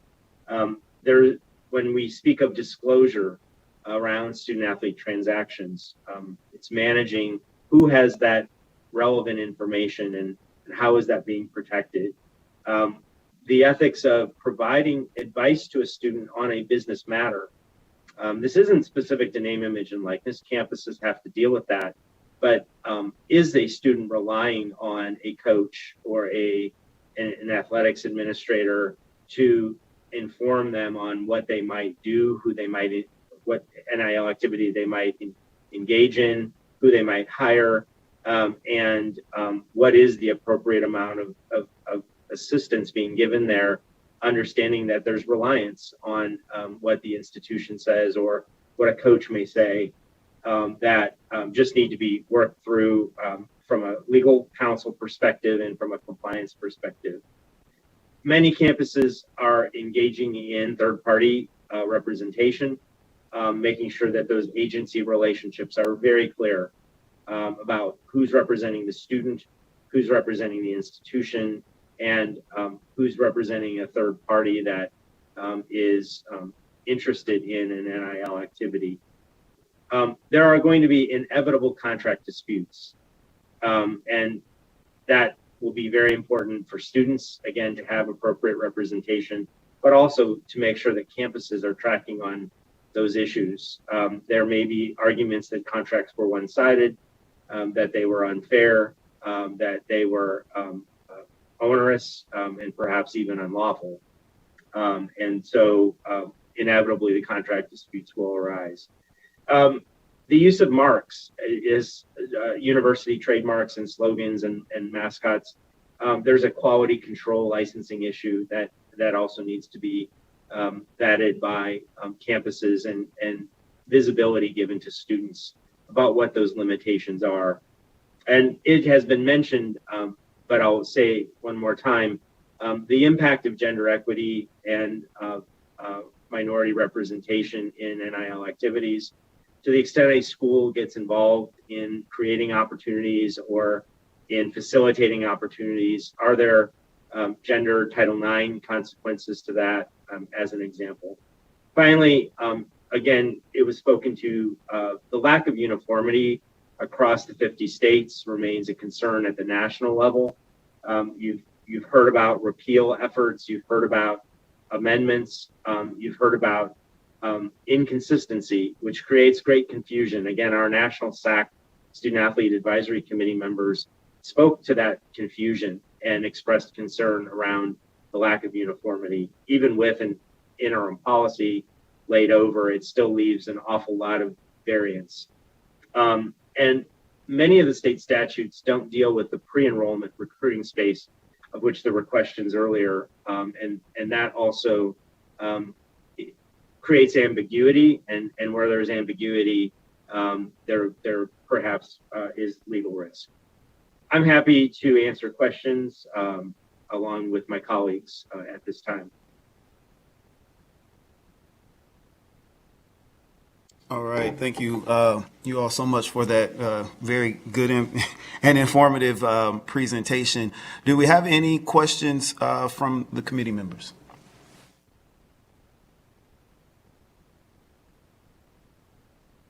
Mr. Eric, I see you. Go ahead. For the record, Eric Nepomuceno, Dave, Scott, Dawn, thank you very much for all that information.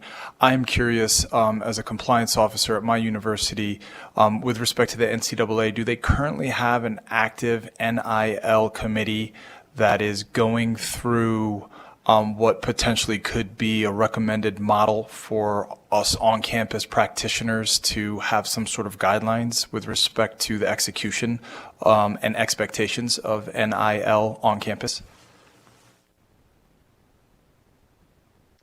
I'll take that, Eric. Again, for the record, Dave Schnazy with the national office. That's a really good question. So the Division I Council just appointed a working group to study NIL issues. So we're 8 to 9 months into this. As I said, the working group is going to look at a variety of things, looking at all the positives that are going on, some of the challenges that Scott mentioned, and then also possibly they're going to talk about best practices. So how that plays out, I think it's a little bit too early to tell, Eric, but within the next probably 4 to 6 weeks, we'll know a lot more.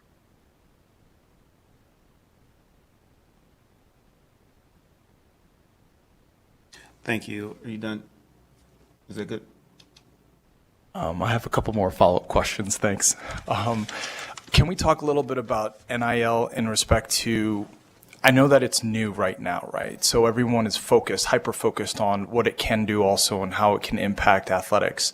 But where I struggle as an on-campus practitioner, to me, I see the future of NIL just being another employment opportunity. And we are also not currently tracking other employment opportunities for student athletes.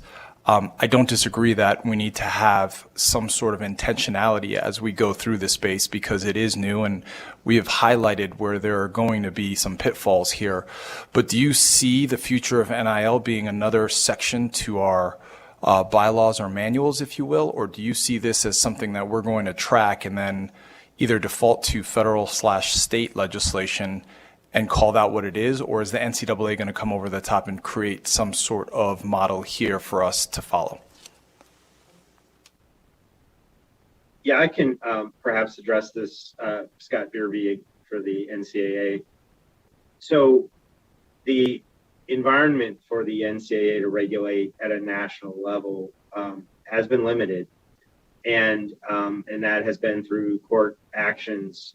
So while there are many in the membership who I think would love for national rules to be put in place, those are going to be restrained from happening, and that thus you have the need for local decision making until there is a federal solution through Congress that would allow for national regulation or some willingness by Congress to let the NCAA create some of those rules, because the rules cannot restrain the economic opportunities for name, image, and likeness, and nor should we. There are many good things happening. So it does require an examination of campus policies that speak to some of the concerns raised that not only involve NCAA rules violations, but just does it create institutional exposure? Does it create legal exposure? And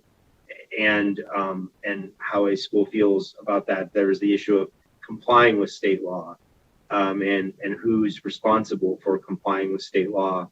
And the national level can't and shouldn't get into whether your campus is in compliance with Nevada state law. That has to be done at a local level until there's a broader solution. That being said, it is the intent through the committee that Dave mentioned to provide guidance where we can around those current rules. So it is around the behavior of boosters and whether or not those individuals are representing the institution in some way that would be inappropriate. So I'm not optimistic you're going to see the type of national rule making that our schools are used to, at least until there's some resolution of this at a federal level. And for the record, Dave Schnase, one last point to what Scott just articulated, Eric. This is, I think, a space for the Compliance Administrators Association across the country to talk about best practices and perhaps a way to help institutions work through this. Thank you, and I don't disagree with that, but as you can only imagine, we're all over the place because of our state laws or lack thereof, and there are a lot of areas in our state laws that are silent on the actual day-to-day operations of this.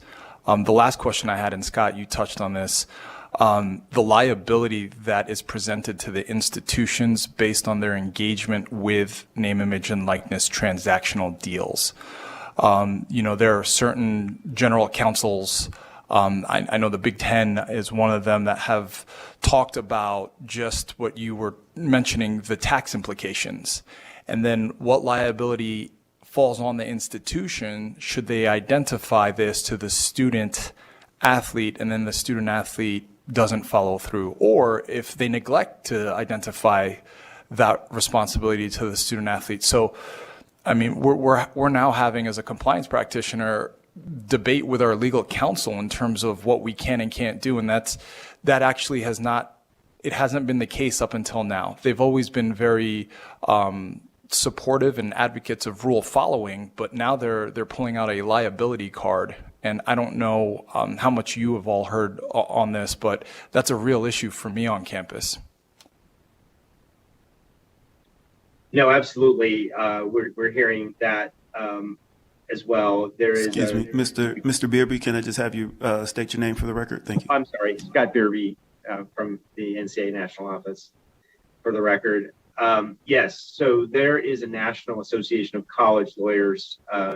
You have a panelist who's part of that, and the issue of name, image, and likeness is being debated and discussed among the legal community, the higher ed legal community, and not specific to the NCAA, but across all higher ed, which Ncaa is has membership for.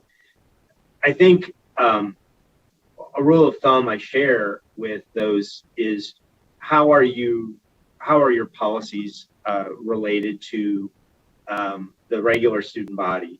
Are you following those policies? Do you provide advice to the regular student body? And so if you're not, then it seems to me reasonable to ask the question, what is it about student athletes that would cause you to intervene more? And those are judgment and reputation questions that institutions have to make. But by and large, you're going to be judged by the interaction with your regular student body relative to your student athlete body, and to document where you're providing advice, where you're providing reliance by the student, even including recommending professional advisors and the implications of that. So there are steps you can take, and I know are being taken, but at the end of the day, it is a reputational and legal risk question that schools are going to have to answer.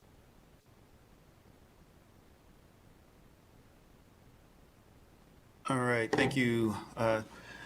Thank you very much. We're going to move on to Mr. Irvine. Dexter Irvine, thank you, gentlemen, for answering some of these questions. Relative to, and maybe Jeff will touch on these in a little while, but one of the questions we have is in transfer students, of course, that may have already engaged in activities, and they might have had a deal at a 4-year school, they transfer to a 2-year school, the 424 transfer, the 2-4 transfer, all those transfers and how those affect their eligibility and how we regulate those.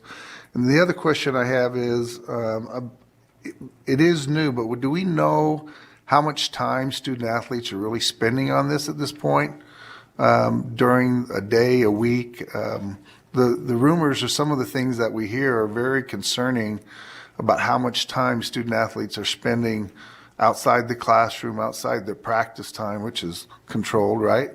On their agreements with other providers here. Thank you. So for the record, Dave Schnase with the Ncaa. I'll take your second question. We don't, at least we don't at the national office. There is no central repository for all of these NIL activities. Some of the states, some institutions require that, but we don't. So everything we have is hearsay. We do know, or we have heard, that it is taking quite a bit of time, especially for the sweat equity kind of activities, whether it's running a camp or providing lessons, those kinds of things that really require big time commitment. As you probably know, a lot of the social media activities, they do require a lot of time to make it really worthwhile. So we're paying attention to that. Our student athlete advisory committees are paying attention to that, but without a consistent data push, we don't have that. And then on the transfers, is there a policy relative to transfer students and how their deals or potential deals in that transition from a 2-year school to a 4-year school, or from 2-4 back to 2? I mean, obviously there's all sorts of transfer scenarios, but there's a pretty open landscape right now to young people moving institutions. And so how, whether it's at the NCAA level or at the junior college level.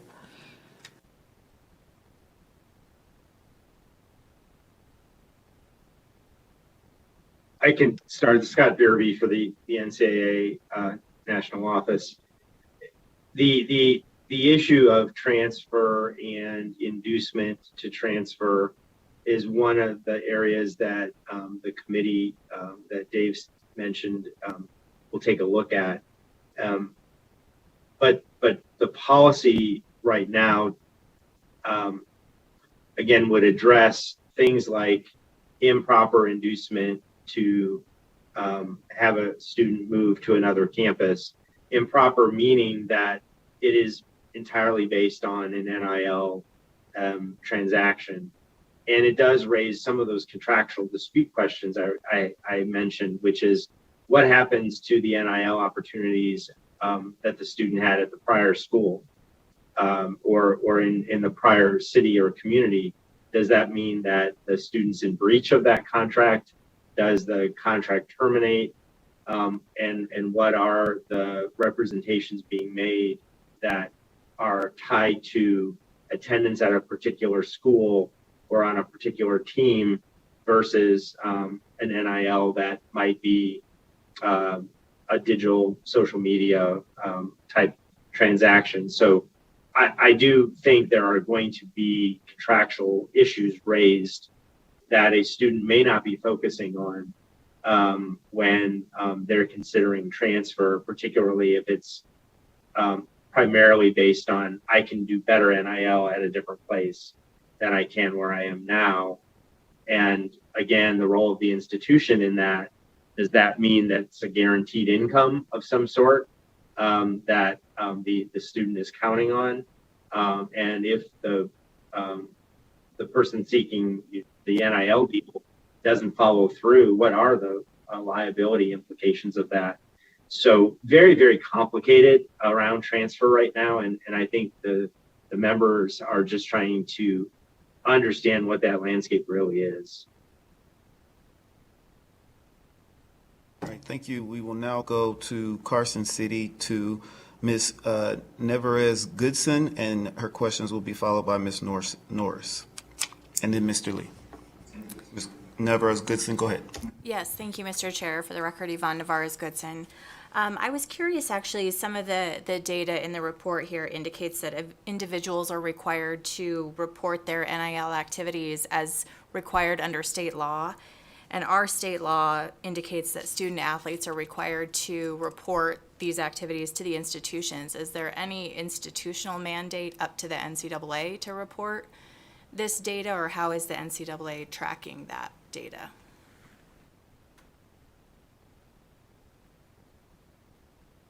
Dave Schnase, for the record, you're right. We are not tracking on that data, and you read that slide exactly right. Some schools require disclosure, some states require disclosure, but the NCAA does not. Thank you, Mr. Chair. That's all I had. Okay, thank you. And moving on to Ms. Norris. For the record, Caitlin Norris. So I just wanted to bring up some questions on the mental health and kind of gender equity side of the NIL brand deals and things like that. So I was just wondering if there are any like regulations currently in place in other states that are experiencing these new NIL policies to deal with like the high volume of brand deals that might be coming at athletes coming right out the gate with like certain policies, and just making sure that things could kind of be equal on both the men's and women's sides to try and reduce the mental stress and the mental toll that might be taken on athletes as they're trying to get brand deals in the NIL and representing themselves.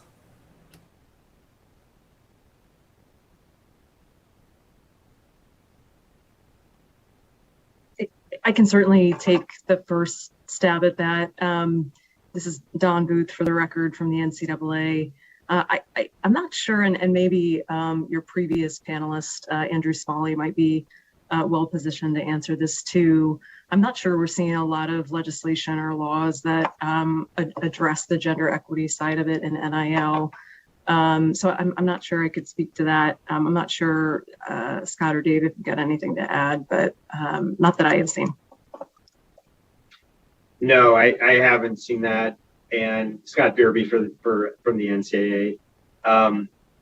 The issue of mental health is one that I think has been most addressed at the campus levels. And again, that has been voiced through the student athlete advisory committees that the NCAA has. And it's really managed not by national rule, but rather by encouragement to seek whatever advice and counsel that a student needs in order to address NIL opportunities, NIL contracts. And so those resources may take a variety of forms, but it hasn't been the case. Again, if you look at the student body, the regular student body, there are no restrictions or rules around how much time they can devote to NIL. And it raises a question why student athletes would be any different, such that a national association would regulate it. A team might regulate, a school might regulate it, an athletic department might regulate it. That's their relationship with their students. But the general equation is, how does the regular student, the non-athlete student, engage in this space, and how can the student athlete do so similarly?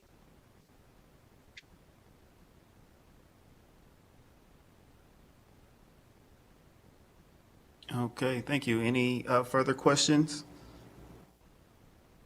Ms. Norris? No, that is all I had to ask. Thank you for your responses. Great, thank you. All right, Mr. Lee, I believe you have a comment for us. Yes, Devontae Lee. I wanted to answer the question about the time spent on NLI that was asked. I feel like we have to understand that sometimes we get lost in the fact that we get our tuition and our school paid for it, that people forget that we're actually human, you know what I'm saying? We're actually like regular people too. So me personally, I only get paid $1,500 one time a month for a stipend to play football. And so with your rent and your car payment or whatever you have to do, you really don't have that much money left. So with these NLI deals, they're really offering you an outlet to where you don't have to take so much time away and really go in and have a job and really lose focus of your sport to provide for yourself. Because I feel like that they don't ask, most people, most NLI deals, they don't ask too much from you. They don't ask you to do too much or waste too much time. They're really based on you, your time. They really are trying to look out for you, in my opinion. So when I just think about the time that's spent on it, it's really not too much time that's spent on it. I would just say that they are basically giving us help, because everyone says like they get their tuition paid for, they get this paid for, all this and that, but at the end of the day, we get paid one time a month, and that's all. With just $1,500, if you have a 40-hour week, then you're not getting nothing but $9 an hour. That's basically minimum wage. And so you're really trying to stay on task, to be the best athletes you can be. But you have athletes, like most of my teammates have second jobs. After we do all this work, after they get done with classes, they end at 6 o'clock, they're going to a restaurant to try to bust some tables. So this is really helping, I would say will really help to just so we can focus on our sport and everything that we need to do, so we don't take too much off of the field or the court or whatever sport that you play. Thank you, Mr. Lee, for that insight. I would also, it makes me think of something that Mr. Eric mentioned, in that we don't track other forms of employment. And with that being the case, we don't track student athletes who have second jobs and what those second jobs are, how much time it consumes. Is that correct, Mr.? Eric Nepomuceno, yes, I think that's fair. Okay. Okay, thank you very much. Thank you for adding that context to it, Mr. Lee. I want to thank the NC2A members for joining us. I do have one quick question before we move on, and this is just to that national conversation. I know Mr. Smalley mentioned that, it seems a bit dormant now with all that's going on, but I can imagine that you all are have your ear to the ground, knowing what the rumblings are as soon as they start. So I'm curious to know if you agree with Mr. Smalley's information on the national, the federal perspective as to moving any of this legislation forward. Is it kind of dead right now? Is it moving along? What does that look like from your perspective? Sure. This is, for the record, Don Booth from the NCAA, and I'm glad to tackle that. Thank you, Mr. Chair. Yeah, I think we're certainly about to embark upon an election season. So I think any legislation will be challenging, I think, to push forward. I think some of the challenges amongst federal legislators, I think there is vast agreement that a federal solution is not only necessary but important for student athletes. But what that vehicle look like, I think still there's some discussions about what that could look like. Okay, thanks. Thank you. Just wanted to get that additional insight. Thank you all. Oh, we got one more comment or question from Mr. Eric, and then we'll move on. Thank you. I apologize. Last question, promise. For the record, Eric Nepomuceno. I wanted to chat a little bit about the concept of fair market value. As we talk about employment deals, one of the trends within the NCAA is, we're establishing a fair market value. I recently saw a deal for $8 million tied to NIL. Is there any notion at the NCAA that they would track said fair market value for some of these deals that they're seeing? And then I'll take that a step further. What is the institution's obligation in that space, if any at all? Scott Derby from the NCAA National Office. I'll offer some thoughts. So the issue of fair market value is one that by its economic restriction, the idea of something being too valued, those are real concerns to set at a national level, and to be very careful to track in an organized way at a national level. So the association is not collecting financial information. There are groups in the business, like Open Doors and others, that are receiving some of that information, and they may well be trying to establish for anyone who might be a client of theirs what fair market value is. But we know that the concept of fair market value, particularly in this day and age, is very, very challenging. We see viral moments creating extraordinary market value for a very short amount of time. We see things called non-fungible tokens, NFTs, that have an incredibly large value, and there are those who say it's now overinflated. The issue of cryptocurrency and what that means relative to market value. So the challenges are not specific to student athlete NIL. The challenges generally are, what is the market willing to pay for something? What the concern is from campuses, of course, is when that market value is tied to that athletics performance. And that's where that examination of the current rules and whether or not those rules are being violated. So in my mind, the responsibility of a campus, one, is, does your state law deal with fair market value? I don't believe yours does, but other states do attempt at some notion of fair market value. But if that transaction doesn't have a quid pro quo, if the disclosure seems incomplete, the institution has to make decisions around whether further inquiry is necessary. That may have an NCAA implication, but it may have other legal implications for your campus. So in summary, fair market value is almost impossible right now to define, even if the National Association could and was empowered to do so. And it really does fall, for better or for worse, on the campus through that disclosure to understand what's behind that transaction as best they can.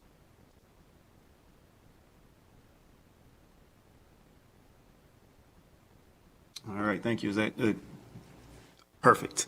All right. Thank you all so very much for your time and for answering all of our questions and the information that you all provided. Hope that we can reach out to you in the future if we need to. And at this time, we are going to move on to our next presentation with the NJCAA. Perfect. So you all can get started whenever you're ready. Thank you. Thank you, Mr. Chair and members of the committee. Jeff White, Vice President of Legal, Human Resources and Information Technology with the National Junior College Athletic Association, for the record. Along with me today, I have Keel Huber. I'm going to briefly turn it over to Keel to introduce himself. Good afternoon. My name is Keel Huber. I'm currently a third-year law student at Belmont University College of Law in Nashville, Tennessee. I've had the privilege this semester of serving as a legal extern for the NJCAA through our school's field placement program. My experience with the NJCAA actually dates back to my childhood. However, my dad was involved with the organization as a junior college athletic director in Moline, Illinois, as a region director of NJCAA Region 4, which covers about 24 schools in northern Illinois and southern Wisconsin. And he was also heavily involved with the organization on a national level. I've done a lot of research on NIL policies throughout law school, and I'm really excited to be here. Thank you, committee, for having us. Jeff White, for the record. Just a couple comments I'd like to make before switching over to the PowerPoint presentation. In light of the information that's already been shared, we'll probably move pretty quickly through our deck, but I would be remiss if I didn't at least acknowledge that I've been champing at the bit here, looking to jump in on some of the conversation with all of the questions that have come up. And I do want to add that I have had the pleasure and opportunity to work with a variety of work groups across the United States doing exactly what this group has set out to do. And I have asked some of the same fundamental questions. I hear, the questions about assessing fair market value and the logistics of tracking and compliance. And I guess the question that, of course, you're determining or working to determine is, why is the state legislator making that a requirement for member institutions? That requirement doesn't exist for non-athletes. Why does it exist for athletes? And I'm not here to suggest that I have the answer for that. I certainly have my opinions on that, but it is the state legislators that have created these complexities. And that those complexities just aren't in place for the music major that plays the trumpet and that signs a recording deal and has gigs on the side. They're not getting those approved. There's no oversight of that. There's no disclosure necessary because the state legislator hasn't said, we need to know what kind of other work that you're doing. So with that, I will, as I said, jump into our PowerPoint presentation here. And again, we'll probably move through it a bit more quickly in light of the fact that much of it has already been addressed. So bear with me for a second as I get that going.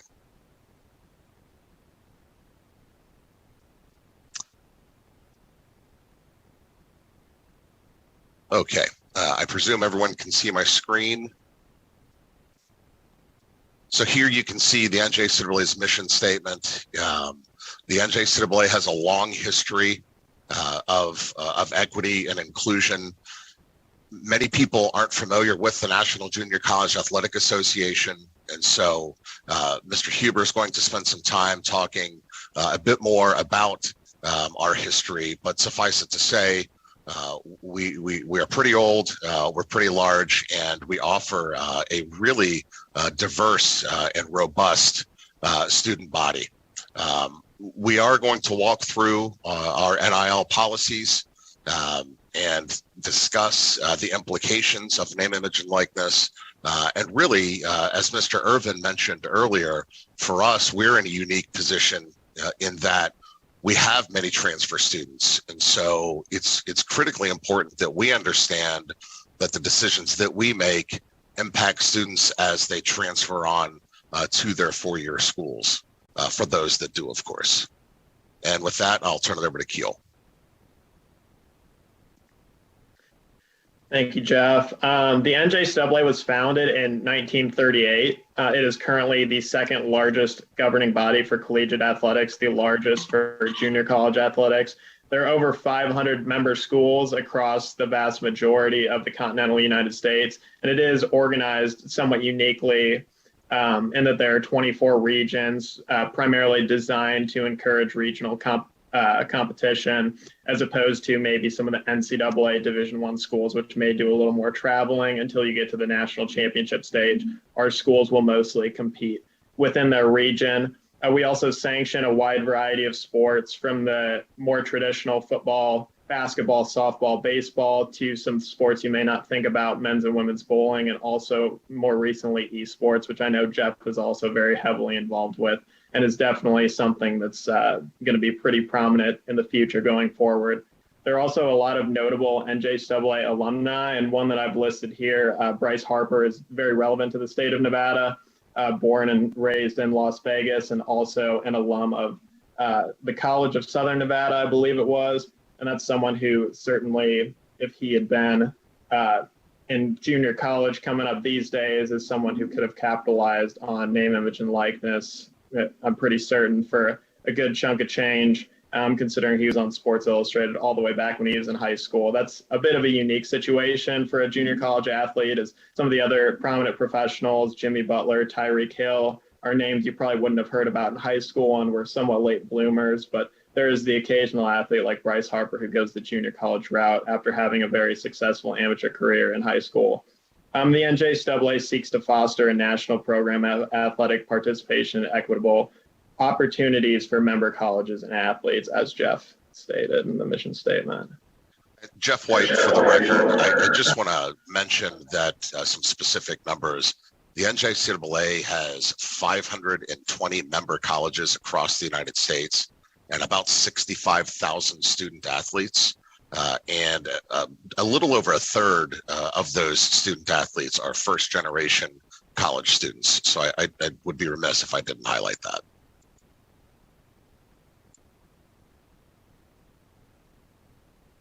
Go ahead, Keel. Okay, and then getting into the history of, Keel Huber, for the record, the NJAA's NIL history. A new bylaw was passed in June of 2021, right around the same time as the NCAA, that will promote and provide NIL opportunities for student athletes at the junior college level. This policy change was prompted by the changing landscape of collegiate athletics, with the intersection of student athletes' rights and athletic participation. This prompted, as has been discussed previously, with the changing state laws, the talk of federal legislation, as well as policy changes at other collegiate governing bodies. Jeff White, for the record. Here is just a listing of our actual bylaw. And I wanted to make sure, I mean, it's pretty straightforward. What I really wanted to highlight is the last bullet, receiving compensation in accordance with state law.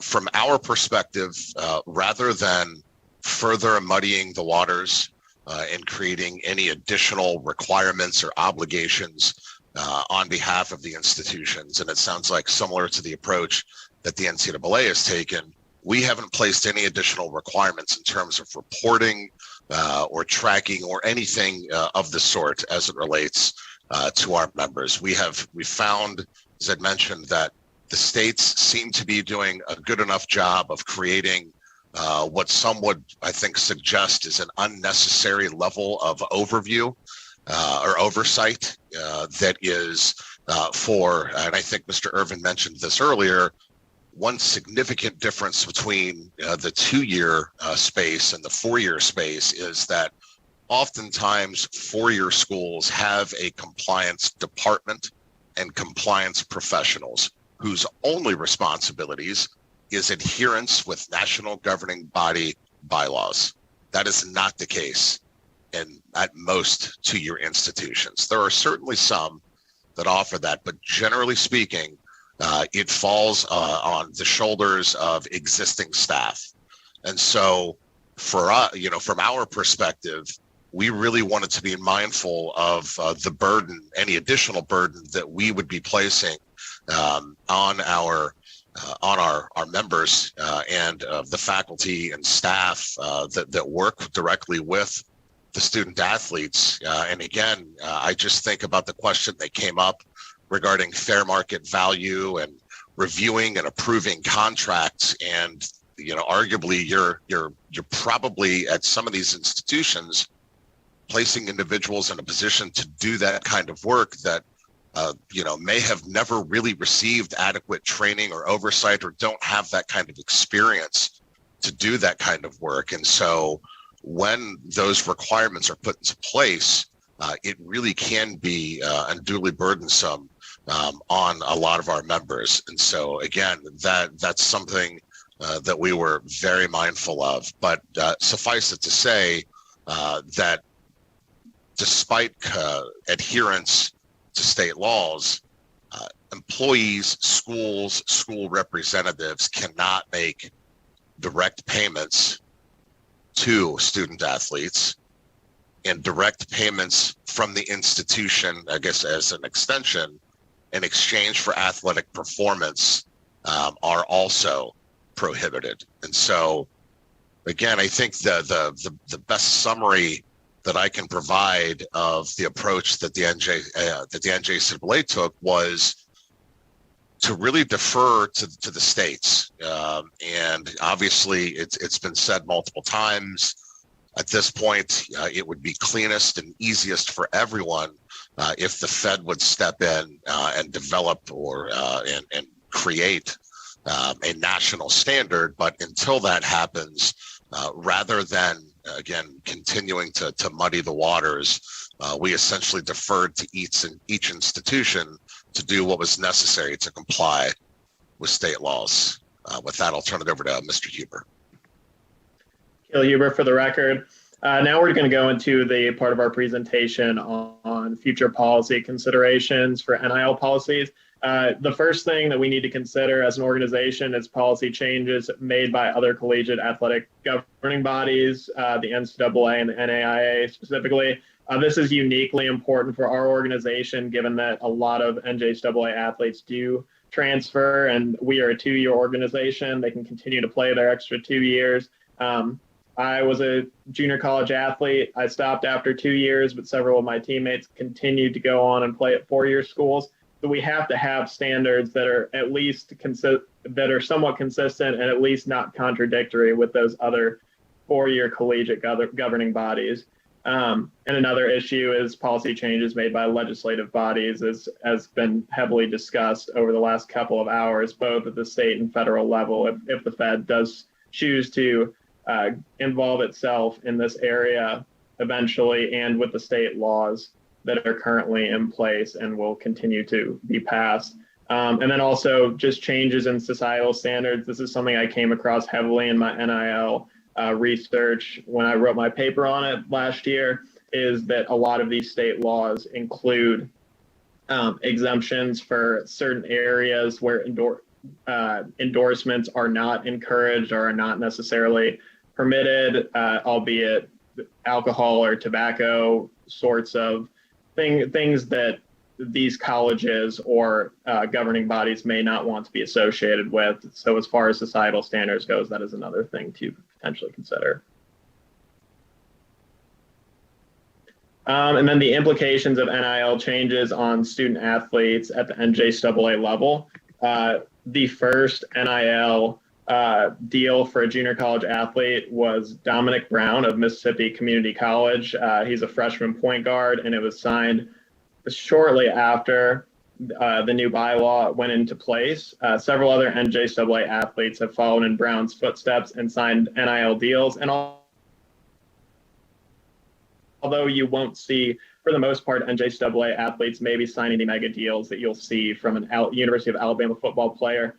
Speaking from experience growing up around junior college athletics, a lot of these small towns really rally around these teams. And I can tell you specifically, remembering from visiting basketball games, there's one school in Freeport, Illinois, Highland Community College, has a very successful NJAA Division I basketball program. And that gym was packed every time I went in there. I'm sure that there are local businesses that are just waiting to offer these athletes opportunities. And also in community college football in Kansas is huge. You see these schools like Garden City, these small towns. They're no LSU or Alabama, but there's these small towns, they really rally around these junior college athletes, and I'm sure there will be a lot of opportunities for those athletes going forward. Jeff White for the record. Thank you, Keel. It's probably the understatement of the year to say that the landscape is changing in the world of collegiate athletics. And so monitoring compliance with amateurism rules certainly is part of our ongoing responsibilities as a national governing body. Again, Mr. Irvine mentioned this earlier, the concept, the idea of classifying student athletes as employees would be the death knell for collegiate athletics at a number of schools. And it wouldn't just be 2-year schools. The cost of insurance and everything associated with employment would really have a negative impact. Though I have read and heard that there's consideration, if that were to come to pass, that there would be a specific carve out because, as has been mentioned multiple times, the real focus of this NIL really is the Power Five, and it's just it's football, men's and women's basketball. Vigilance and staying updated on state laws. One of the benefits of our bylaw is that We have given deference to the states and obviously to the members, more specifically, to do what is necessary to adhere with state laws. For us, quite honestly, and as Keel had mentioned earlier, it's really more about keeping tabs and keeping track of what the NCAA and the NAIA are doing to ensure that we're not inadvertently jeopardizing the eligibility of any of our student athletes. And so what I would say, and I know Mr. Irvin had asked this question earlier regarding the impact on transfer students. Interestingly, a lot of the institutional policies and some of the state laws that I've seen actually say that the NIL deal automatically expires when the student athlete leaves the school, which is interesting to me. I have spent a fair amount of time trying to identify other contracts where a non-party to the contract, not even a third-party beneficiary, approves the contract. It's just not something that you see that often. So it's really interesting that the institution is telling a company that wants to give NIL money to a student athlete that you can't give it to them anymore when they graduate. And that just doesn't make a whole lot of sense to me if they're not using the marks of that institution. Why would that be prohibited or precluded? So that concludes our presentation, and I'm certainly happy to answer any questions that anyone has. All right, thank you, gentlemen, very much for your presentation. Do we have any questions from members? I'm going to start here in the room. If you have a question, just let me know. All right, go ahead, Mr. Irvin. Dexter Irvine, for the record. Jeff, thank you guys. Kyle, thank you for coming on and representing junior college athletics, because it is critical. You know, we're out here in the West. We're in Region 18, which I happen to be the men's director of, that goes all the way from the Canadian border, Oklahoma, Washington, down into southern Nevada. And it is a geographically huge area, but with pockets of interest from small schools, Snow College, College of Southern Idaho, that have tremendous followings.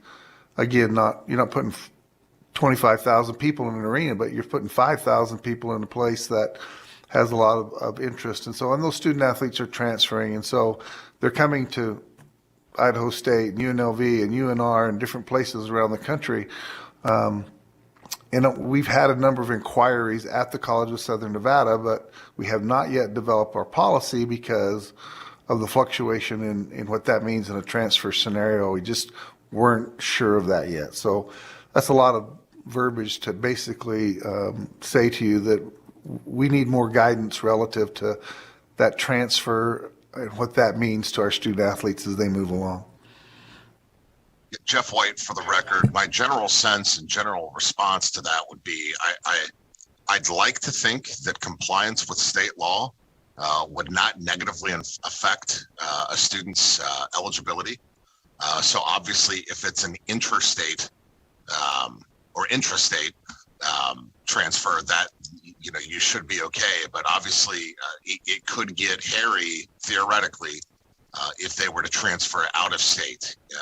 But again, those that I have seen, many policies and laws that I've seen have said that the deal expires upon graduation or unenrollment, if you will. And so I would venture to guess it would be difficult for me to imagine a scenario where an institution would look at a previous contract as though it may have negatively affected an individual's eligibility.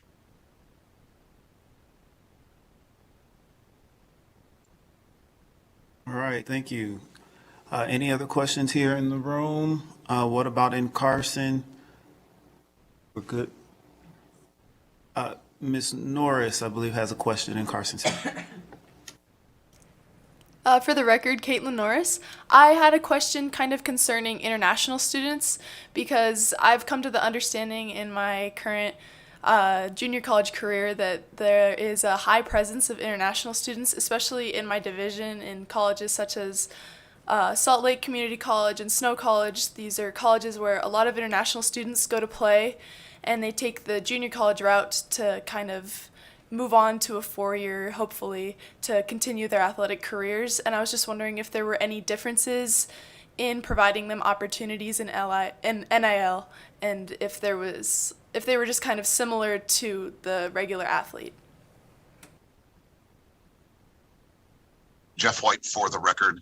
Theoretically, because schools are not supposed to play a role in securing name, image, and likeness opportunities, they should be exactly the same. They should have the same opportunities to connect with any business or organization that is interested in working with a student athlete. And so certainly from the national governing body's perspective, and I would imagine from an institutional perspective, they are not treated any differently.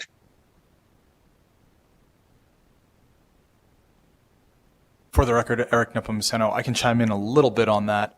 We've had a couple of international student athletes have opportunities denied because it impacts the visa that they're actually on, which is an educational visa to learn versus a working visa for an international individual. We have deferred to our OISS team because they are the experts in that field. My understanding is that there are some other institutions that are looking at these NIL deals and defining them as passive income. Again, I'm not sure what those implications are and if that's permissible, but that international cohort is actually one that we are all trying to identify what the rules are for them. So although they have opportunities, I'm not sure they can take advantage of them as easily as domestic students.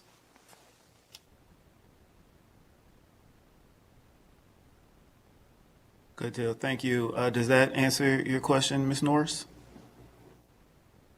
For the record, Caitlin Norris, yeah, that does answer my question because I had come to the understanding that a lot of these students were on educational visas, and so I was just wondering how this additional income that would come from NIL deals would kind of affect that situation that these international student athletes were under.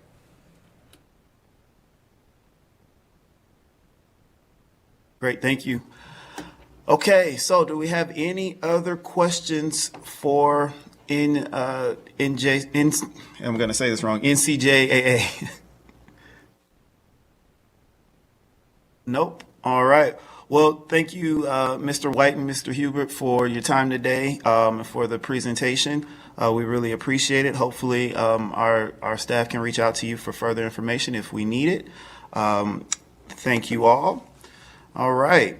Moving right along here, we're going to move on to agenda item 7, which is public comment. So we're going to open up for our second round of public comment. If you are listening online and would like to provide public comment, please call 669-900-6833. Then enter the meeting ID 835-2060-2060 and press pound. To allow time for people to call in under public comment, we are going to begin with public comment right here in Las Vegas and then in Carson City. So if you are in the room and would like to make a public comment right here in Las Vegas, you can do so at this time by approaching the desk. Looks like we don't have anyone here who would like to make comment in Las Vegas. What about Carson City? From my view, it looks pretty empty there as well. All right, so we're going to move on to the phone lines. BPS, do we have anyone waiting online for public comment? Thank you, Chair. The public line is open and working. However, there are no callers at this time. All right. Well, thank you for that, BPS. We will move on to our next agenda item, which is agenda item 8. It's time for us to go home. So I want to thank you to all the members and staff and everyone who testified before the committee today. An archived version of today's meeting will be available online. And finally, I would like to note to the committee members that after today's discussions, if issues pop up on your radar from what we've learned today that you think would be interesting for this committee to put in consideration over our review, please let me know. Our next meeting will be on Thursday, April 28th at 1 p.m. While I prefer that we all meet in person, we'll always extend the virtual option to ensure the maximum amount of participation possible. So do what you need to do to be here if you can. And we understand if there are other things that, prevent that from happening. But as we go along, my staff will be reaching out to you to see what your preference is. That concludes our business for today. We are adjourned, and